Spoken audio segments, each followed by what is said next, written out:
ګرانو کتونکو السلام علیکم. زه محمد سلمان همدرد د حق غږ پښتو چینل خبري لنډیز کې ستاسو قربا اوس تاسو پام را اړوم د مهمو خبرونو لنډیز ته.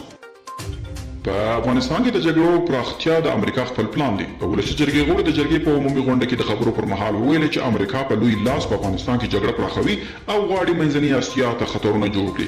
روغتیا وزارت وایي چې په هیواد کې د تور قارچ 9 نوري مثبتې پیښې ثبت شوي دي. یاد وزارت ویلي د کرونا د دغې خطرناکې نمونې د مخنیوي لپاره پکار ده چې هیوادوال روغتیایي سپارښتنو ته جدي پاملرنه وکړي. ګاونډي هیوادونه دي افغانستان ته د سولې د راتګ په برخه کې همکاري ډیره کړي. په اخواني ولسمشر حامد کرزي له رویټرز سره په یوه مرکه کې ویلي چې د افغانستان ګاونډي هیوادونه په تیره چین د افغانستان د سولې په پروسه کې مهم رول لوبولی شي او افغانستان کې د روانې جګړې ملاتړ له افغانانو سره ښکاره دښمني ده. د پښتونخوا سیاسي فعال ایمل ولی خان په تازه څرګندونه کې د افغان جګړې په اړه د مولانا عبدالرحمن وروستی دریځ غندلی دی.